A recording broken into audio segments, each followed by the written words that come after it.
Okay. Hello, everyone. I'm Kailash Prasad, PhD scholar from Nanoelectronics Devices and Circuit Lab, Department of Electrical Engineering, IIT Gandhinagar. Welcome to live session 5 on design and analysis of VLSI Subsystem. The course has been taught by Professor Madhav Rao, and we have this session every Tuesday from 7 p.m. to 9 p.m. Okay, the session is also uploaded in YouTube. Okay, so if you miss the session by chance, then you should go to YouTube link and watch the session again. And the goal of this session is to discuss a couple of questions based on the topic which has been taught in the class in the previous week. So as of now, we were running behind the course. I think I have covered in the last time, and from today onwards, we'll be running along with the course. So the questions will be solving will be helpful in your assignment. So the assignment deadline is tomorrow, I guess. So you may get benefit from this session. Along with that, I will try to discuss couple of concepts regarding the topics which has been taught in the class. Also, the goal is to discuss couple of interview questions which has been asked in various VLSI company interviews. Okay. Along with that, in every one or two lectures, I discuss about the recent advancement which has been going on in the VLSI design field. So in today's lecture also, I will just show you one of the slide. But before that, this is our course layout. In the week one, we have discussed about the CMOS transistor and the current model. In the week two, we have discussed CMOS inverter and characteristic. After that, we have discussed about noise margin and the delay of the inverter. The week four, that was the last week, we have discussed about RC delay, and we have also tried to cover a couple of delay optimization questions. In today's lecture, the goal is to discuss the combinational circuit family. So I'll be discussing various questions on that. So let's start. Before starting the lecture, I just wanted to show you this particular slide. So today only, I think, or yesterday, I have seen this news that okay, Intel has completed the development of 1.8 nanometer node and 2 nanometer node for the production. And I've seen in the, I think, one of the posts from Marco in the LinkedIn that around 40 to 43 customers Intel will have in this node. Okay, so the current advanced node is the 5 nanometer, and TSMC also has the 4 nanometer node. So 20A means 20 angstrom over here, and it will be 2 nanometer node, and the another one will be Intel's 1.8 nanometer node. Currently, Intel is lagging behind in the foundry business compared to TSMC, because all the advanced devices, let your laptop be, or the new MacBooks, the iPhones, are actually being developed in TSMC 5 nanometer or the 4 nanometer. But Intel is trying hard to regain the leadership, and this is one of the very promising news from Intel recently. So now it has completed the development of the production. I think maybe in next quarter or so, or in the initial of 2024, they might go for mass production. So if they go for mass production, then you might see this Intel node in your chip design again, right? So this is one of the news which I wanted to share you guys. And please note that the transistor which they will be using in this 20 angstrom or 18 angstrom node will be what we call as ribbon FET. Okay, we call this transistor as ribbon FET. Okay, so this name has been coined by Intel, but the more general name is we have discussed in one of the classes. It is called as gate all around FET. Okay, gate all around field effect transistor. People also call this as nanosheet FET. Okay, so all of these are MOSFET only, but the advanced version of MOSFET. Okay, currently all the technology uses FinFET, which is famously actually coined by Intel in, I guess, 2007 or 8. Okay, and after that, everybody is using FinFET. Now people are talking about nanosheet fed. TSMC has gone to mass production. Samsung has also gone to mass production. And recently today we have seen this news from Intel that they have completed this, right? So that's a great news for semiconductor industry as per se. Apart from that, coming to Indian perspective, right? So you might know, or if you don't know, all the IT companies which you might have seen, like HCL, IBM, or Infosys. Okay, all of this company has their hardware branch. Okay, Wipro also has their hardware branch. Along with that, one of the semiconductor company which is Indian, right, and that company is HCL Technology. And what they are planning to do is they are planning to double the semiconductor business in next 4 years, right? So that's a huge news. So it will create a lot of jobs in semiconductor domain if they do so. Af- Along with that, this is one of the mission, that is India's superconducting, sorry, not superconducting, India's semiconductor mission. So Indian government is trying hard to make India a superpower in semiconductor. It will take maybe 10 to 15 years till we reach to a certain level. So in lieu of that, Indian government has actually, I have already discussed this, have already put out a plan of 76,000 crores to build a semiconductor ecosystem in India. Now what they are trying to do is they're trying to collaborate with the top institutes like IITs and different various top other institutes, and they're trying to launch courses directly on VLSI design and the semiconductor. So IIT Madras will be launching actually a 4-year online course in Bachelor of Science in Electronic Systems, right? This can be done in the online mode along with the whatever course you are doing, right? So that's one of the news. Apart from that, AICT, which is the technical board of India, which actually governs all the technical universities, they have actually launched various courses on semiconductor to make India self-reliant in chip manufacturing, right? So if you want to make this country a leader in semiconductor, not only the government but all the workforce has to be created, right? So currently we do not have enough skilled manpower in the VLSI design. So if you want to be leader in the semiconductor domain, you have to create that kind of workforce. Okay, so India is trying hard, all the technical boards are trying hard. Along with that, you might already know that electrical vehicle is the future, right? So in all the major cities now, all the petroleum cars has been replaced by electrical vehicles. And along with that, we are talking about self-driving cars. So both electrical vehicles and self-driving cars actually requires huge amount of chip in it, right? So all the cars have chips inside that, but the self-driving car will have lot of chips in it, right? So when this will come into market, so there are already cars which are self-driving in market, not per se in India, but yeah, in abroad. The Tesla is one of them, right? And this actually requires lot of chips which will be working synchronously, right?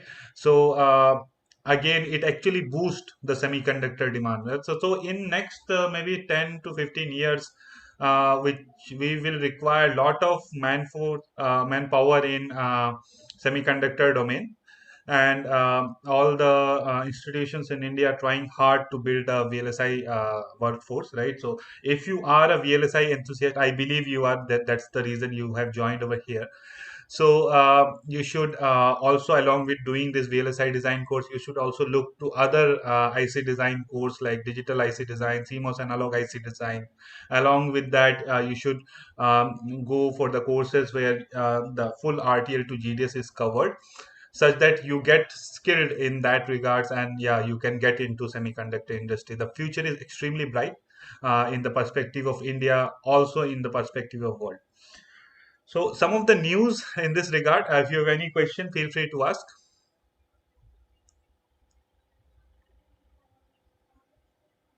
Okay, so no questions. So we will start then with the very first question which we have. So this is actually from the previous topic, like RC delay. So I have taken one of the questions from there. The question here states that the circuit below is modified full adder circuit. Okay, so it's an so the thing is that there are XOR gates in the full adder, so it has been replaced by NOR gates, right? So it doesn't matter. The question over here is, assume that all the gates in the circuit are unit size 2-input gates. Find the delay of the shortest and the longest path. So currently I will be only discussing about the shortest path, right? From the input to the output. So these are the inputs and this is the output, right? These are the outputs. Okay. What has been given here? Given that all the inputs are ideal and all the output has the load of 10C. Okay. Along with that, the question also mentioned that enter the delay as the multiple of 3RC. Okay, and also round off the answer till 3 digits, so that's fine. So I have questioned that, okay, we'll be calculating the delay of the shortest path. Okay, so can anybody tell me what is the shortest path over here, from which input to which output? Anyone? From input 1 to output 1. Input 1 to output 1. Okay, so we have one answer from input 1 to output 1. Anybody else? Input 3 to output 1. Okay, so input 3, so this is the input 3 to output 1. I believe that is the shortest path. Okay, because uh, input 1 to output 1 actually connects two gates, while input 3 to output 1 only have one gate. Okay, so in our case, the shortest path will be, shortest path is input 1. So that will be what? So input 1 is a not input 1, input 3 to 2 input NOR gate. So 2 input NOR gate. Okay, and the output 1. Okay, so this is our path. So in our path there is only 2 input NOR gate. The question is, how do you define or how do you find the delay of this shortest path? Can anybody tell me how to approach this question? You might have done this kind of question in the assignments, I guess. So anybody wants to tell me how do I approach?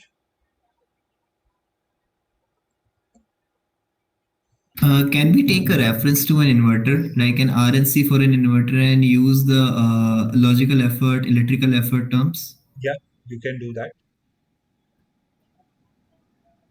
So if we do so, right, so how should I approach? What will be the delay?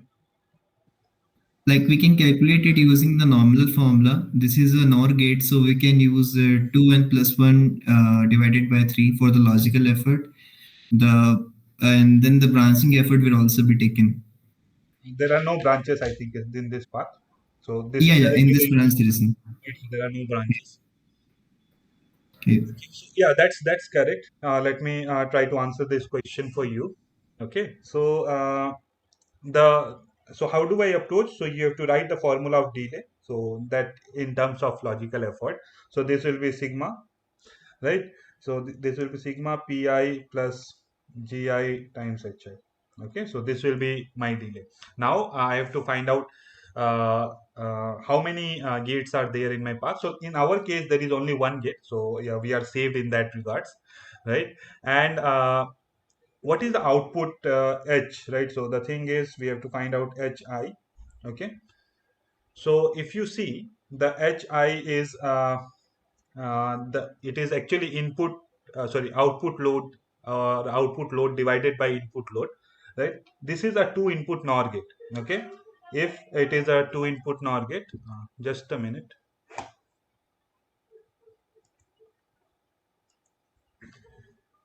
Aditya आपकी आवाज आ रही है?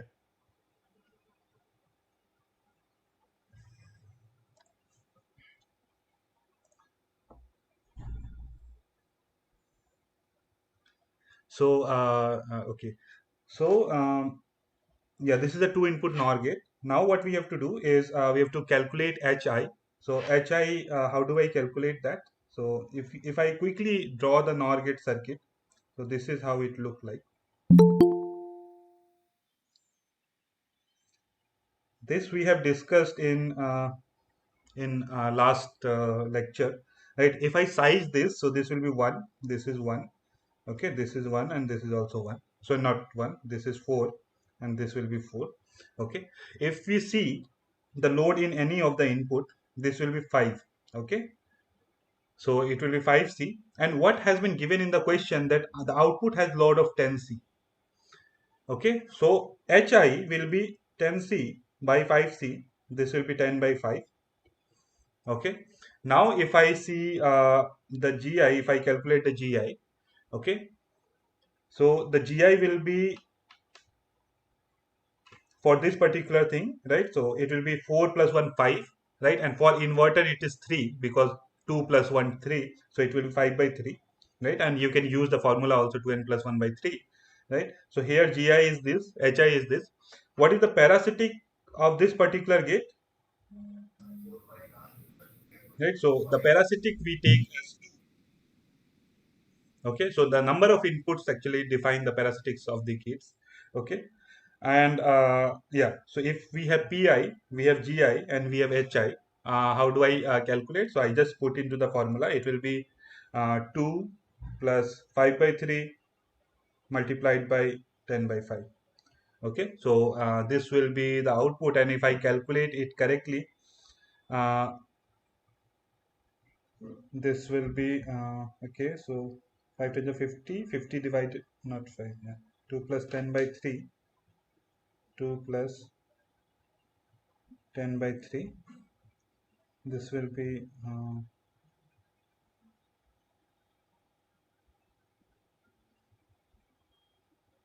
3 to the 6, then 16, 16 by 3, this will be 5.33. Okay, so the delay will be 5.33. Okay,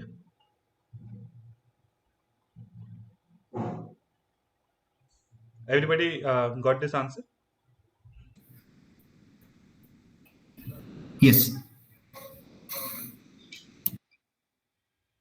So we will quickly go to a very simple question again. The question given over here is a simple one, right? So there are four different kind of AOI gates.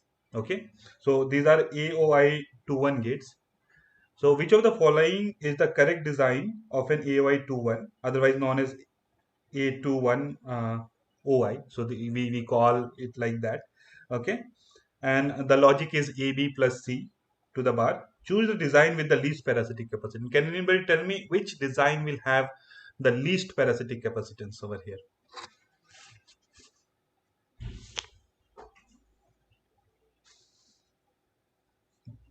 All of this design actually resembles AY21, right? Which one will have the least parasitic capacitance?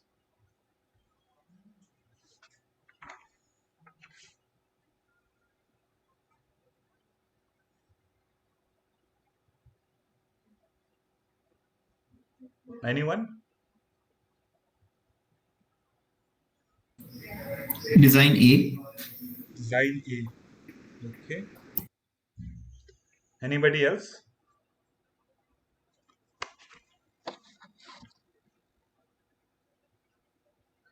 So let me quickly do this for you. So see, to have a idea of having a least parasitic capacitance, okay, um, a simple trick is the number of PMOSes connected to the output node should be minimum. Okay, so in that regards, if I see directly, so B would be my answer in that regards. But let us see which would have been the answer. Okay, so if I size this all of these gates, so let me size. So it will be 1. So it will be 2 2, right? So for this it will be 4 4 and 4, right? If I see over here again, it will be 2 2 1. Okay, then 4 4 4, so this will be size. Okay, this will be 2 2 2, right? Then it will be 4 4 and 2 over here. Okay, so every path should have the ratio of 2 is to 1. Okay, again 4 4 2. Okay, so here it will be 2 2 2. Okay, so this will be the size. How do I size this, right? So the thing is, the 2 will combine and it will make 1. So all both the paths have the unit resistance. Okay, similarly here in the first one also, in the second one also, and in the third and fourth, if you see, the path is 2 so this will combine to make unit resistance. Again the path is 2 it will combine to make unit resistance, right? So here also and here also it will combine to make 2 right? So that's how I have sized. Now if I see what is the parasitics in each of these node, for this particular one, we will see the parasitic is 4 plus 4, 8, 8 plus 2, 10, plus 1, 11. I'm not diffusing anything, okay? So this will be 11C, if you see, okay? Here it is 4 plus 2 plus 1, 7C, okay? If you see over here, 4 plus 2, 6, plus 2, 8, plus 2, 10, okay? 10C. And here 4, 2, 6, 2, 8, okay? 8C. If you see, the answer here, it is the B one has the least parasitic. Everybody got this answer?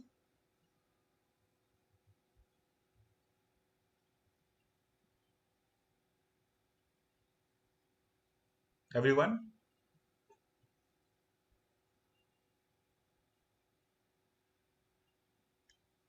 Uh, do you agree with the answer? I had a question. So that means the parasitic capacitance they are asking is for what will be contributing to the load. Yes. Okay. Okay.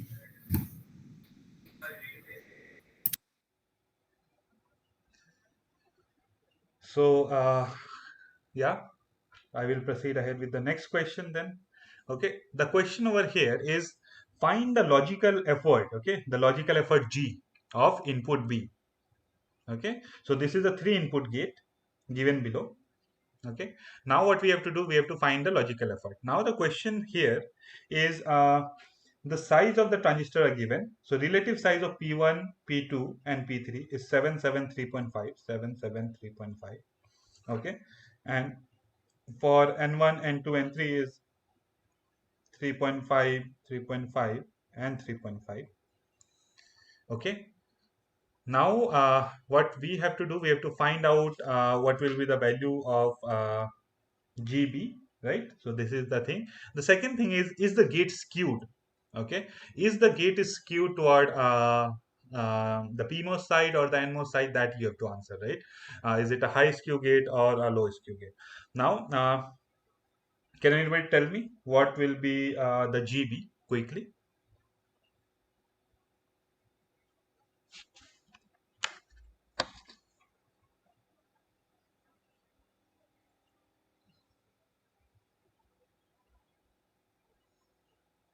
3.4. 3.4. Okay. How do you calculate it? B seeing a capacitance at P1 and N1. Yes. So I added them 7 plus 3.5, 10.5 divided by 3 Okay. And why have you divided by 3? because referencing to an inverter. So yeah, so that's a very important point. So from your perspective, what we should have done for G of B, okay, I will add the capacitance 7 plus 3.5, okay, and you divide by 3. 3 comes from 2 plus 1, okay. Now the question over here is you have to uh, you have to actually divide it using a reference inverter, right? For this particular circuit, if I see in any path, okay, so what will be my the reference size? The reference size will be, right. If it would have been sized according to reference inverter, the size would have not been 3.5, rather than it would have been 2, right? Yes. So in the case, our case, the reference inverter would have size like this. Okay, so it will be 1.75. Okay, and this will be 3. Okay. This is our reference. Okay. Okay, so for my case, it will be not 2 plus 1, rather than 7 plus 3.5 divided by 3.5 plus 1.75. Okay, so this will actually come 10.5 divided by 4.25. No. Yeah, so it will be 5.25. This will be 2. Okay, the GB will be 2 in this case. Now the question over here is the gate skewed? You have to answer yes or no.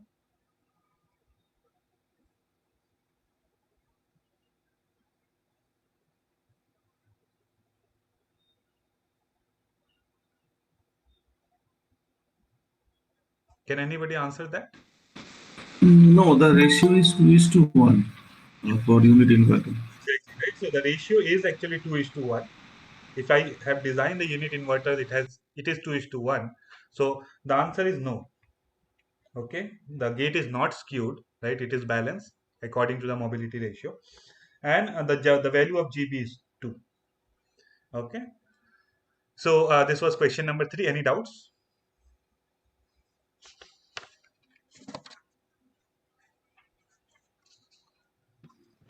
Hello. Right. I have Any I doubts? have joined in a design and analysis of VLSI subsystems course. Okay. So these questions are not showing to me. Uh, No, no, no. These I are joined different the. questions. Okay, so these are Oh, different questions. These are different questions. Obviously, I won't solve the assignment questions over here, right? But the questions which I am solving will help you to do the assignment and to understand the concepts in a better manner. Okay. okay, okay. So are you talking same course related Yeah, I'm questions? talking the same course. Yeah. Okay, sir. Okay, so these questions are based on the concepts which are taught in the class. This particular questions are from week 6. Okay, week 6 on the topic which are taught in week 6. And Okay, sir. yeah, the goal is to understand the concept via this question, and then you have to attempt the assignment questions. Okay, those are different. Yours, sir. So moving ahead. Uh, so this is another question. Okay. So the question over says over here that is choose the value of x, which is W by L ratio of the effective transistor. Okay, the W by L ratio of the transistor given in the diagram. Use the long channel method, and you are given that VDD is 3 volt and VT is 0.4 volt. Okay, if you need, use them. All the gates are connected to VDD. Okay, and I have 6 options I have to answer. Okay, so I have to actually figure out an equivalent of this to this. Okay, so there are various approaches. One of the approaches I will tell you in this thing. Okay, so if you see, there are two gates, this one, and I have to find out an equivalent x. Okay, so x is my W by L. I have to figure out. Okay, so how do I solve this question is you have to write the current equation. Okay, you have to write the current equation of both the transistor, and the thing is whichever is the smallest transistor, we consider that transistor is in the linear region, and which is the larger transistor will be in saturation region. Okay, so then what we will do, we will try to assume. So I'm writing this assumption. Okay, smaller transistor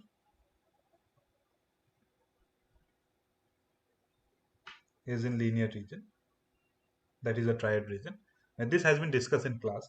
Okay, and the larger transistor in saturation region. Okay, in this particular case, this is the smaller transistor, this one. So this is in linear region. This is the transistor with the saturation region. Okay, now what I have to do over here is see, in the question it has been given that all the gates are connected to VDD. So the gate is connected to VDD. Okay, all the gates are connected to VDD. I have to figure out an equivalent of this. Okay, to figure out equivalent of this, first what we will do, we will name this particular node is A. Okay, and then what we will do, we will try to solve this particular question. How do I attempt this question? couple of information given to me is VDD equal to 3 volt and VT is equal to 0.4 volt. Okay. Now I have to see if the page will be sufficient for this question. Let's start. Okay. So the first thing is you equate the current equation for both the transistor. For the first transistor, okay, what I am doing is I am defining beta is equal to mu Cox. Okay, generally it is mu as Cox W by L, right? So but here I am defining as mu and Cox, right? And I'm writing the equation. So see, beta by 2, okay, into 12, right? Mu and Cox W by L by 2, okay. Then VGS1 minus Vt square. Okay, so for this particular I have written the current equation. So mu n square W by L, okay, into VGS minus Vt whole square divided by 2. So this is the equation, and this will be equal to what? This will be equal to the current of this one, right? Because it is the same current will be flowing in both the transistor. Okay, so for this it will be again beta, right? So for this we have to write the linear current equation mu n square W by L VGS minus VTS into VDS minus VDS square by 2. So that equation we have to write. Okay, so if I write it correctly, so this will be beta into 12 by 5. Okay, so mu n square W by L. Okay, then we will have VGS2 minus Vt minus VDS2, okay, divided by 2 into VDS2. So this will be the equation. Okay, so this is the equation we have. So we have to solve this equation. Let me put the value of some of the known nodes which are available. Okay, so see, beta we can actually remove because beta is mu n Cox. For both the transistor, mu n Cox will be same. Okay, so 12 by 2, this will be 6. Okay, then multiplied by VGS is uh, in this particular case the VGS will be for this transistor the VGS will be VDD. Okay, because VG is VDD, right? S is 0, so this will be VDD. Now VDS is what, right? A minus 0. Okay, so okay, just 1 minute. Okay, so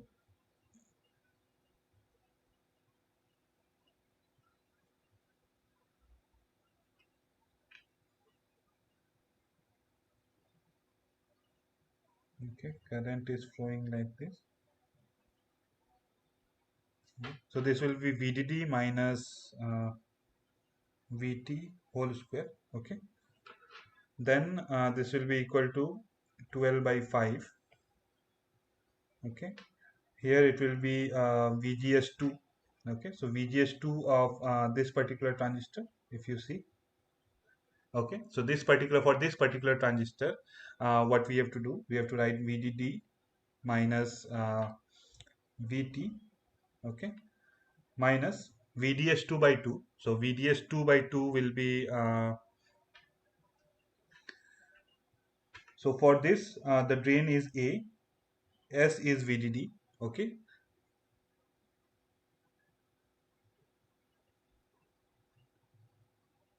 so A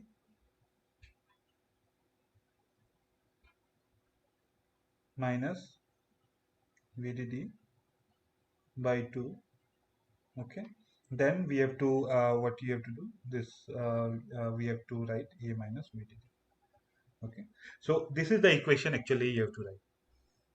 Okay, now once you actually solve this particular equation, okay, so I'm not going to solve over here.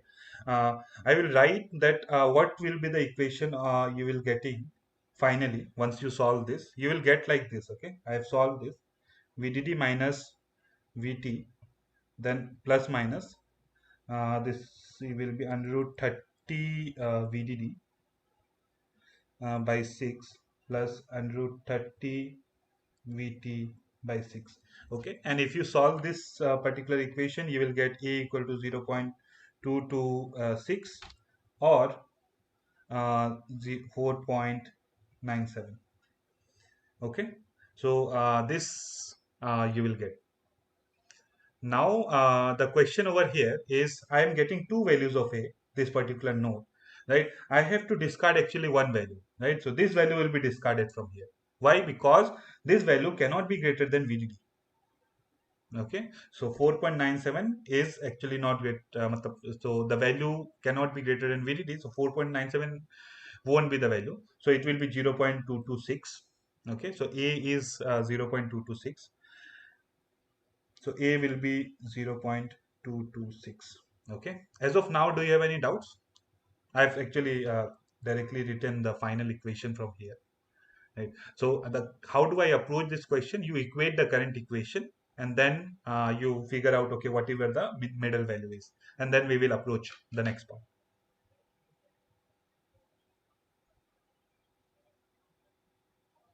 Any doubts in up to this? Because there are second part of this.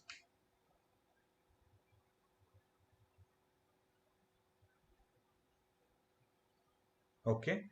So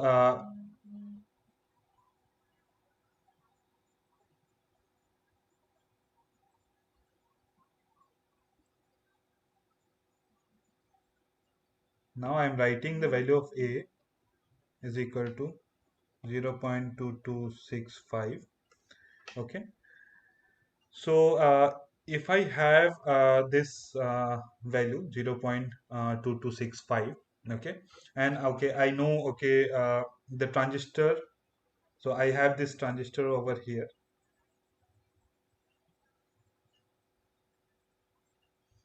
Okay, so I have this transistor and this is my 0.2265.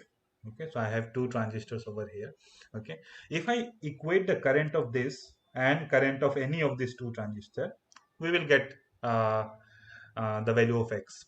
Okay, so current of this particular transistor, okay, assuming this is in saturation region, so this will be my X time beta by 2, right? So X is my W by L, beta is mu and Cux. Okay, after that it will be VGS minus VT square.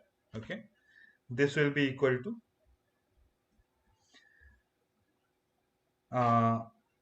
this transistor will be in saturation. So the thing is, it will be 12 by 5 into beta by 2. Okay, then VGS minus VT square. Okay, so you can equate these two equation, and if you solve these two equation, VGS, if you keep the value of VGS of and VT of both of them, the answer you will get for X will be actually a whole number. This will be 2. Okay, so how do we have approached this particular question? In the first part, we have equated the current equation of both of them, right?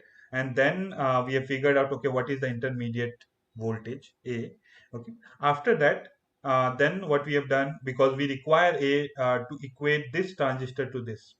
Okay, so then because both of the transistors are in saturation, this transistor and this transistor has been equated, and then we have got the final answer. Okay, the final answer will be the size of this particular transistor, X. Okay, so here the answer will be D. Did you understand the approach? Mathematics you can go and do, but did you understand the approach?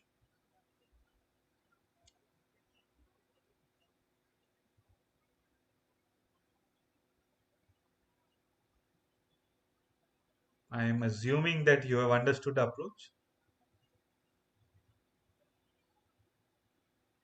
Okay, yeah. So that's the important part. Okay, again a simple question over here. Find the value of G up and G down for input B. Can anybody quickly tell me what will be the value of G up and G down? And please note that the relative size of P1 and P2 is 9 and N1 and N2 is 2 over here. Okay, so anybody wants to tell me the answer?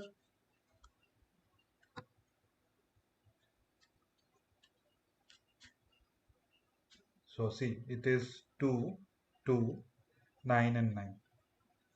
What is the first thing we have to do? We have to design a unit inverter. Okay, for this particular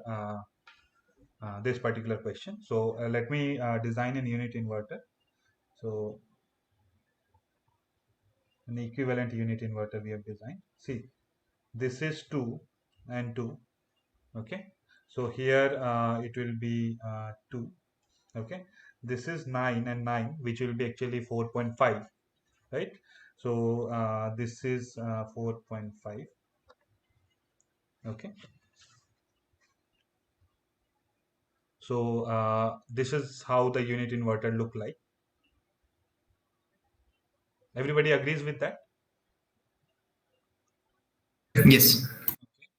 Now we have to find out, okay, what will be the G up. Okay, so this will be you take any of the input because both the inputs are symmetric. Okay, so you take 9 plus 2, 11. Okay, and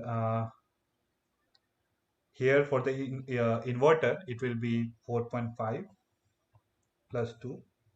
Okay, so this will be 11 upon 6.5.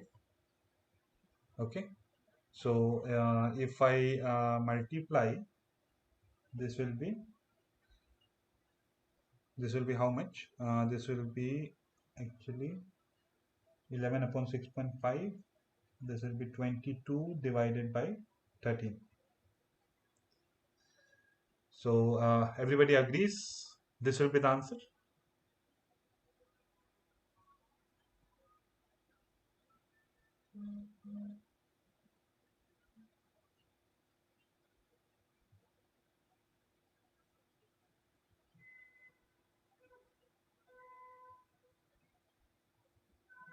Okay. I have one question for you. So when I say if any inverter is a unit inverter, right? So in that actually the unit means that the NMOS should be of actually the minimum size. Okay. So for this,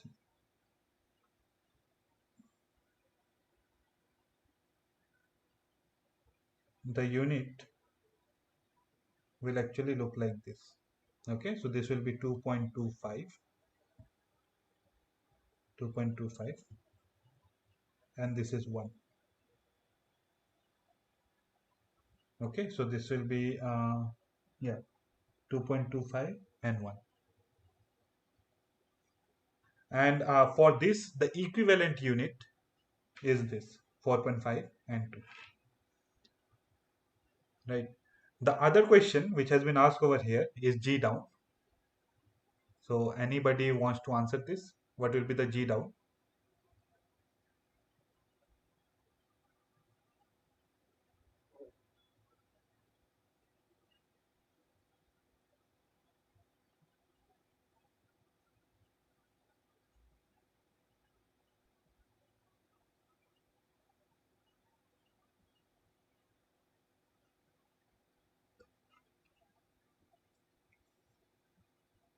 What will be the G down? Okay, so what I have done, I have calculated G up. Okay, so when I have calculated G up, so this is actually not the correct answer. Okay, so this is which I have calculated 12 by 13. I have added this, okay, the up part and the down part, 9 plus 2, 11, right? And I have divided this by 4.5 uh, plus 2, that will be the 6.5. Okay, ideally if you see over here, so this unit inverter actually has the PMOS of 2.25 and the NMOS as 1, right? So when you calculate actually G up, the actual formula is the input capacitance, the input cap of one input, any one of the input, okay, divided by the input cap of equivalent reference inverter of the pull-up side. Okay, in equivalent reference inverter of the pull-up side. Okay, so in actually that regards, so when we will do that, what will happen, this will be like this. Okay, so if you see, this is my equivalent reference inverter, which is 2.25 and 1. Okay, so actually the G up will be 9 plus 2, that is my 11. Okay, then if you see from here, the pull up side is 2.25. Okay, so when you divide it, it is 2.25, and when you have an unit inverter, which is the actual unit inverter, this one. Okay, this has 1 and 2. Okay, you have to normalize you with that, so this will be actually multiplied by 3 times RC, so this will be 9 plus 2 RC, and this will be like this. So this will be actually 11 by 2.25 into 3, this will be 44 by 27. Okay, so this calculation which I have done, right, so this is not the correct calculation, this is how we generally do.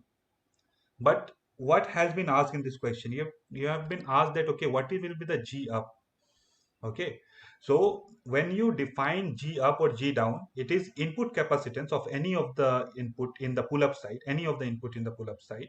Okay, but you have to see, right, the any of the input if you take, okay, it has the equivalent capacitance of both the nodes, so you have to add both of them, divided by the input capacitance of equivalent reference inverter. Okay, so this is my equivalent reference inverter.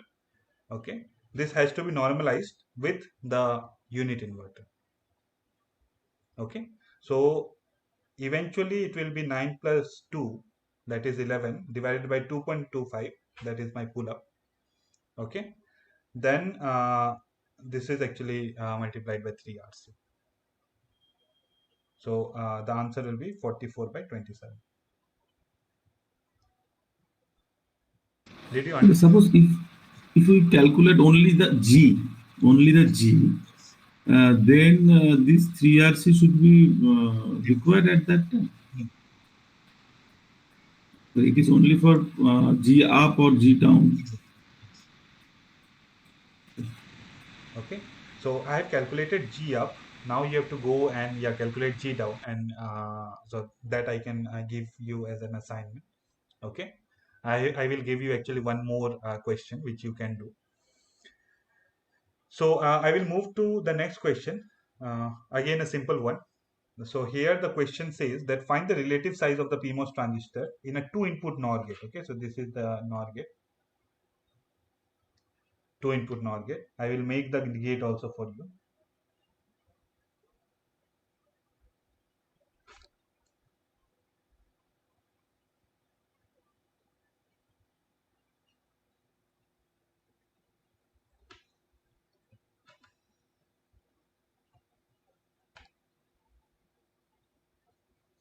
Okay, so this is the two input NOR gate where the TPDF is 2 times the TPDR.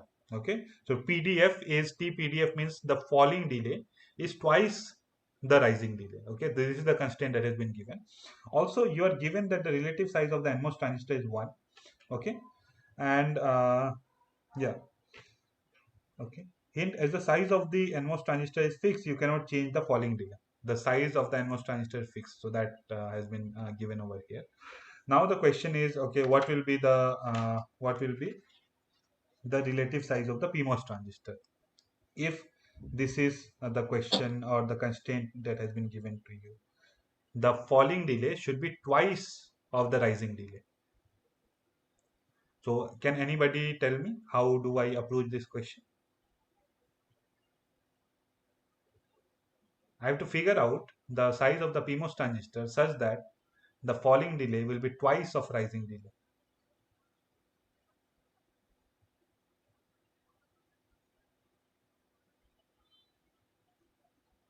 Anybody can tell me how do I approach this question?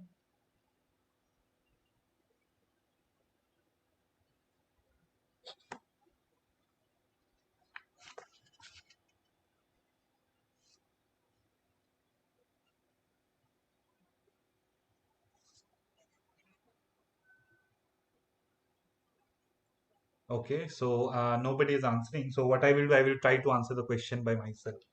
Okay, so how do we have the sizing? So this is one that is already been given. Okay, now let me take the size of the PMOS. Okay, so the size of the PMOS will be here. It will be twice times R by P. So what I'm saying that okay, PMOS is sized by P times. Okay, so here it will also be 2R by P, the resistance. Okay, if the resistance is 2R by P, so this is actually P. Okay, the size of both the transistors is P, and the resistance is 2R, twice R by P. Okay, if you see the capacitance over here, okay, this will be diffuse and it will be PC. Okay, if you see the capacitance over here, okay, so if this is P, so this is P and this is 2, right? So it will be actually uh, P plus twice times C.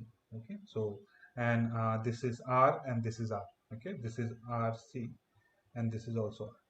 So what I will do, I will try to have an Elmore delay equation for both TPDF and both TPDR, and then what I will do, I will try to equate using this equation.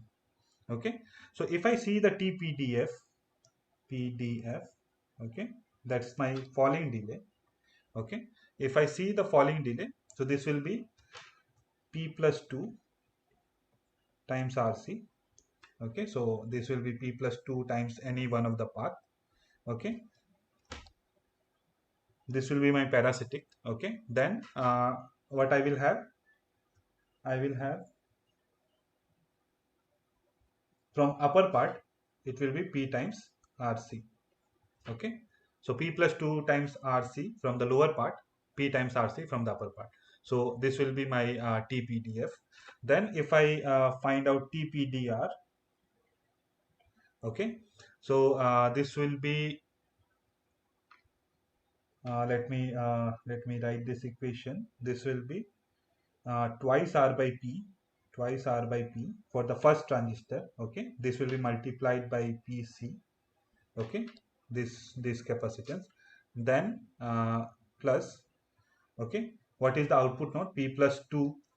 So this will be P plus uh, 2 times C, and this will be multiplied by twice R by P plus twice R by P. So this will be multiplied by 4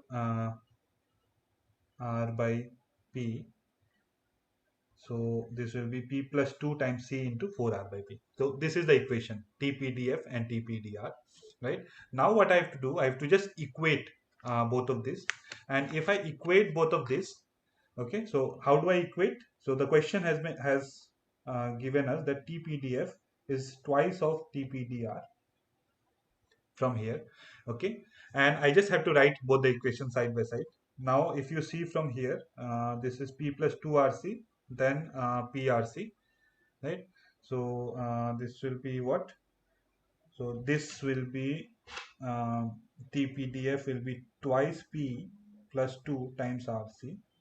This is equal to, okay, if I take common, so 2 multiplied by twice RC, so P is and P are cancelled. Okay, then plus 4 by P, then P plus 2 times RC. Okay, so this is how it will look like equation. Then if you actually solve this equation, okay, I'm just removing this part. If you solve this equation, you will get an equation like this: P square minus 5P minus 8 equal to 0. This is what you will get, and the value will be for P, one value will be 6.275, the other will be minus 1.275. Okay, now you know that the size of the inverter cannot be negative, so this you have to discard, and the size of inverter transistor cannot be negative. The size of the PMOS you will get is 6.275. So how have I approached this question? What I've done, unit size in NMOS transistor that has already been given, so I've kept it at 1 and 1, and the size of the PMOS I've kept it as P, right? Then the question has given me that okay, TPDF is twice TPDR, so I've written the equation of TPDF and TPDR using Elmore delay, and then I have equated the equation. right? And after solving, I will get the answer as P equal to 6.275. So that's how much it has been upsized. Everybody got this?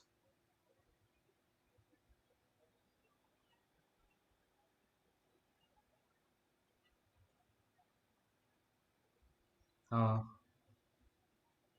did you got this?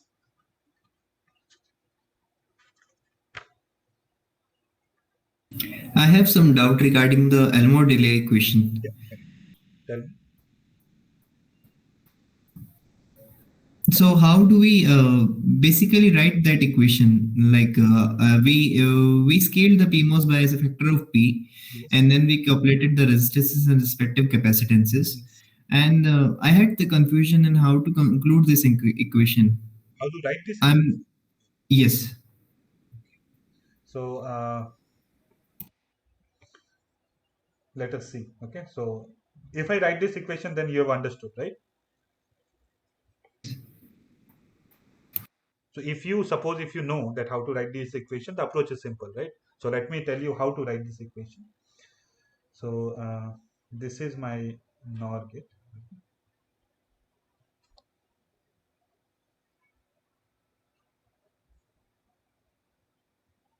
Okay, so this is side as 1 and 1, and this is P and P. Okay, here the capacitance is PC. So this you have to write because both the NMOS and PMOS, sorry, both the PMOSs will diffuse. So that is the reason the capacitance is PC, right? If you do not diffuse, it will be 2PC. Okay, so I'm considering that these are diffused, and here the capacitance is, if you see, uh, so P plus 1 plus 1. So this will be P plus twice C. okay. So this is how I have actually written this part. Now, what I have to do, I have to, so suppose if I write the equation for the rising part. So if I write like this will be, there will be a register like this. This is my PC. Now again, there is a register. Okay. And then I have this capacitor over here. Okay. And yeah, so this capacitor I will have. This is P plus twice C. Okay. Please note Yes, that when you are doing this, both the transistors are actually off because you have to find out the rising delay, right? In the rising delay path, if you want to find out the rising delay, both the transistor has to be on. So if both the yes, transistor is on, so these are off. So nothing will be contributed from the lower half, right? So that part okay, should be, right? Now, once you have, so this is actually the virtual ground. Right? So whenever you do Elmore delay, this is virtual ground. Now, if the size of this is P, right? The equivalent resistance of this will be twice R by P as compared to the lower part. Okay, generally it is twice R. Okay, now it will okay, be twice R by P, twice R by P, right? So if P is 2, so the value will be P. Okay, so similarly, this will be twice R by P, this will be twice R by P. Okay, did you yeah, understand this part? yes, Now life is simple. Okay, so what you do, you take from this point, take from this point, and start moving towards the output load. Okay, if you see okay, this point will have, so delay T P D R will have, so PC is my capacitance, right? Multiplied by resistance, this will be twice R by P. okay, So RC. Now, if you, so this point is done. Now you see this point. Okay.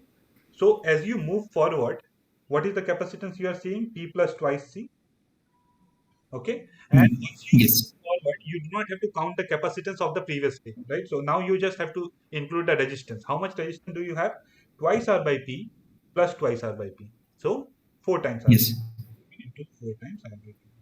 So this is how you write the okay, equation. Suppose instead of that, you would have another stage, okay, like this, and this capacitance would have been here. So first you have written for this and all the resistance, and then you have gone to the output load and the entire resistance. okay, Okay, so this is how yes, the rising delay we have figured. Okay, now we will see how we have figured out the falling delay. Okay, now what we will do, we will find out the worst case falling delay, right? So for having worst case falling delay, you have to turn off one and you have to turn on the other one. Okay, Only one. right? So once you turn off this, I'm assuming that when you actually, so if this is A, this is B, and this is A, this is B, for worst case falling delay, you have to include as many parasitic as you can. Okay, so this parasitic will be included, right? I have to make sure that this Yes. parasitic is also included, right? So that is the reason I'm keeping this node one, sorry, this node actually open. So okay, so in that regard, this is A and this is B. Okay, so if A is one, right? So A will be one over here. So this will be off, and B is zero. So B is zero over here. So this will be on, right? So see, Yes. when the output node will discharge, along with that, this PC will also discharge. So you are Yes. effectively seeing larger capacitors. So that will be your worst case delay. So whenever you are finding out Yes. worst case rising or falling, you have to actually figure out which pattern is worst case. In rising case, for hours, right? There was only one condition of the case, but in the falling case, you have the condition. You could have turned on both one and one, right? You could have turned on Yes. both and one, but that won't be your worst case. Worst case is only one of Yes. the temp turning on, and which one of the temp is turning on, that also you have to take care, such that maximum capacity. Yes. Okay. Now, Yes. what I will do, I will try to design the equation. Okay. So if you see over here, uh, okay. So this is okay. So this is the resistance from this particular path. Okay. So and after that, here it is P plus twice of C. Okay. And here, if you see, the resistance is only R because only one of the path is turned on. Okay. Now when you see the pull up, okay, the effective resistance you will be seeing from here, okay, so if you see the effective resistance and the capacitance from here, so the capacitance will be PC. Okay, so this will be the capacitance, and the resistance that you will be seeing from here will be this resistance only, right? So if you so in the Elmore delay, whenever you calculate uh, for the path which is actually not in your part, right? You do not have to include the resistance. Why? Because see, Okay. this part is actually off, right? So only you will see this resistance. Okay? So you have to see from the Yes. falling path, you have to see the resistance. The capacitance you have to include with this resistance. So this resistance Yes. will discharge actually this path also and this also. Okay, so Yes. the more delay TPDF, this will be P plus 2, right, into C. This capacitance will be discharged by which resistance? R. So that is one thing. Okay, now you will have another capacitance PC, which will also be discharged by this same resistance R. Right? So Yes. So PCR. Okay. you have to write the falling delay equation. Now once you have both of them, and then Okay. Yes. okay, Yes. Thank you. It's clear now. you try out this same concept with other larger gates, right? And if you don't understand, you Yes. may write in the WhatsApp group, or you may write it directly to Okay. me in the mail, okay? Just make sure Okay. that Sure. you understand the Elmore delay and then you understand the logical effort. If you have any doubts, a small doubt also, okay, you just come to me. I will try to help you in that regards. Okay. Okay. Yeah. Thank you. Now moving to next question. Uh, Again, a simple one. Which of the following statement is correct in the context of a unit pseudo NMOS inverter? Okay. So, anybody want to tell me what is a pseudo NMOS inverter?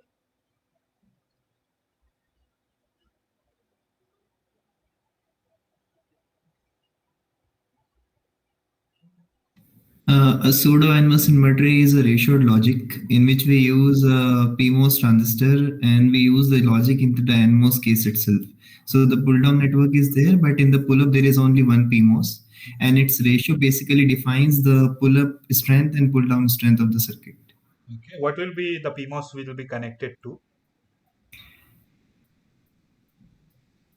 Like, I didn't get the question. Okay. So see, the NMOS input is connected to A, right? So that's my input. Yes, What will be yes, the gate of the PMOS connected in the pseudo NMOS? So in the pseudo NMOS, it is always connected to 0, right? Such that this is on yes, every time. yes, Okay.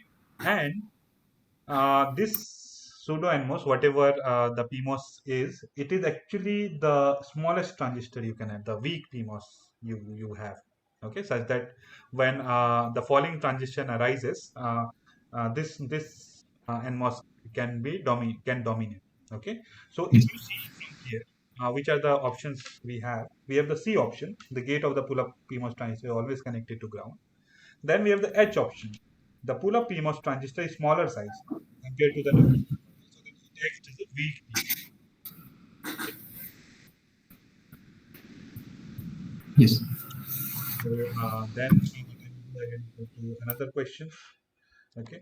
So the question here is find the average delay again as a multiple of 3 RC through the circuit shown below. The input of the logic is ideal. The output has 10C load, again 10C. Okay. And okay, you need average values of the logical effort and the parasitic delay, the resistance and capacitance of the unit and most transistors respectively. So you have to calculate the average delay of the circuit using Elmore delay and the logical effort. Okay, so for that, what we have to do is you have to first figure out, okay, what are the logical effort you have, and then what you have to do, you have to write the final equation of the delay. Okay, what is the final equation of the delay you will have? Okay, so anybody wants to tell me what will be, how do I approach this question?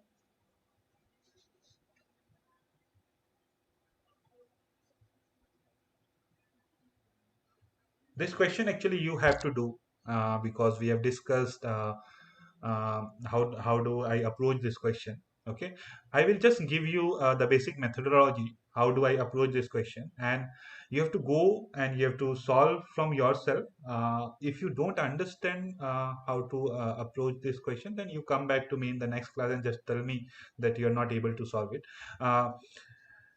Solving this question will require a couple of things. Okay, so the first thing is, you see the first part. Okay, there is one inverter. Okay, then the second part, okay, is a pseudo NMOS. Okay, so that you have to see. So this is my inverter. Okay, what is the important thing about this inverter? This inverter is a skewed inverter. You see, ideally the size should be 2, here the size is 4. So this is an skewed inverter which is followed by a pseudo NMOS. Okay, so this is the thing. Then what you have to do is you have to figure out the G of the pseudo NMOS. Okay, then G of the skewed inverter. Okay, so you have to find out G average. Okay, so you figure out the pull up and the pull down, not the pull up. So all the inputs you figure out. Okay, for this input, you see it is coming from this here. This is coming from externally, so that also you have to keep in mind. Okay, and then what will be the H that you have to figure out? Okay, so here the output load is 10C. Okay, the input load of any of this, if you see, that you have to actually take care that, okay, what will be the input load of this thing. If you see, it will be 10 by 4, right? In that regard, that I have already said. So this will be 10 by 4 for this one. Okay, what will be for this one, that you have to figure out. And then what you have to do, you have to write down this equation. Delay is equal to summation gi, not pi. So yeah, gi into hi plus pi.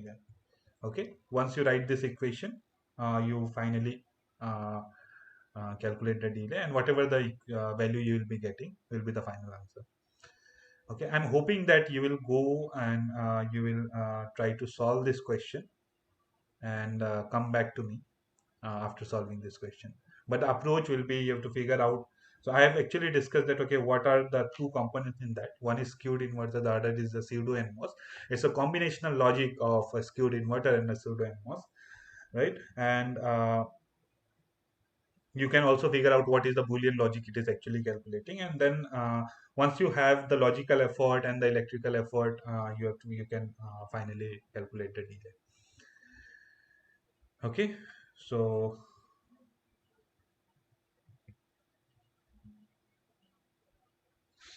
yeah, so I think that's all for today. So this question we will discuss in the next class.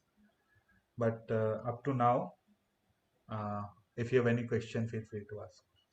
Please go and do this question. Okay. So this is an important question. If you are able to do this particular question, see the answer you will be getting is around 6.67, I guess. Just check. Okay. If you get this average delay, then you are good to go.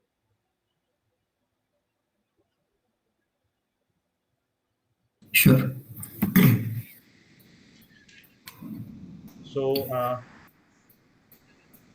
please do the assignment and please come back to the next one, next session. We will meet again in the next session. Thank you for joining. If you do not have any further question, we will sign it. I had just one question. It is regarding sequential circuits. Can I ask? Let's say we have a master slave configuration, and it has been asked that let's say it is a negative edge triggered or a positive edge triggered resistor. So that triggering will be decided when the master samples the data, right, and not when the slave gives an output. Exactly. Yes. Okay, so I can define it through the master itself. Yeah. Okay. Because master is in which edge, in the positive edge or the negative edge, when the master is actually sampling the data, that will decide Yes. the configuration of that particular flip-flop. Okay. Okay? Sure. Because the slave is the second cycle, which is the internal one, right? You cannot directly access the slave. Yes. The input is through the master, the output will be through the slave. So whenever the master Yes. is completed, it will be your the final configuration. Okay. Okay, then I will upload the recording. You can go and watch. You can just see, and the slides are also available. So you go to the YouTube link. The slides are also available over there, and you try to attempt the question. Okay, and let's meet again in the next Tuesday, 7 p.m. to 9 p.m. So thank you, everyone. Thank you for joining. Thank you.